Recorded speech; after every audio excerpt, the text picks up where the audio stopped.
Hello guys, Assalamu alaikum. Myself Jubair and welcome to my channel Rider Jubair.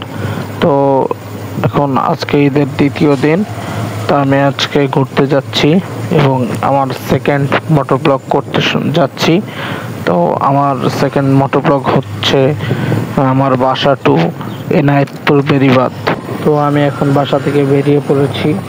আমি bike ride করে main রোডের দিকে যাচ্ছি। যদি আমার ভিডিওটি ভালো লাগে তাহলে সাবস্ক্রাইব করে বেল আইকনটি প্রেস করে আমার সাথেই থাকুন এবং আমাকে আরও নতুন নতুন ভিডিও বানানোর জন্য উৎসাহিত করুন। তো দেখতেই পাচ্ছেন, বাঙালি কখনো ভালো হবে না, একটু সুযোগ পেলেই উল্টো পথে যাওয়ার চেষ্টা করে। তো আমার সামনে যে ভ্যান গাড়িওয়ালা আছে, তো গাড়িওয়ালা ভাইটি অপর পাশে জ্যাম না থাকা সত্ত্বেও উনি উল্টো পাশে ঢুকে এসে উল্টো পাশে জ্যাম করার চেষ্টা করছে। তো এদেরকে হাজার বললেও এটা ঠিক হবে না, বিকজ তারা বাঙালি। তো গাইজ, আমার জন্য সামনে একজন ওয়েট করছে। আমি একদম তার কাছে গিয়েই ভিডিওটি আবার স্টার্ট করছি এবং জ্যাম থেকে বের হয়ে আপনাদের সাথে আবার দেখা হচ্ছে। গাইজ, আমি ম্যাডামের কাছে এসে পড়েছি। ম্যাডাম ভিডিওতে আসবে না, তাই আমি আর ভিডিওতে তাকে নিলাম না। তো আপনারা হয়তো লুকিং গ্লাসে দেখতেই পাচ্ছেন, সে বাইকে উঠতেছে। তো তাকে নিয়ে যাই এনায়েতপুর বেরিবাদে। দেখা হচ্ছে এনায়েতপুর বেরিবাদে। সামনের বাইকার ভাইটি কনফিউশনে ভুগছিলেন যে সে আসলে ডানে মোড় ইউটার্ন নিবে নাকি সোজা যাবে। সিনেমাটিক ভিউজ দেখতে থাকুন।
আপুগুলো নিজ গতিতে রাস্তা পার হচ্ছিল, মনে হচ্ছিল যে এটা হাঁটার রাস্তা।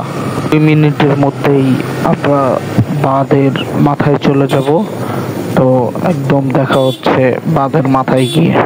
বাঁধের মাথায় যাওয়ার আগে এমন এক বালুর চর পার হইতে হবে যেখানে আমি এবং আমার বাইক দুইজনেই বালু দিয়ে গোসল করে ফেলেছি এবং গা ঝাড়া দিলে 1 কেজি প্লাস বালু বের হবে।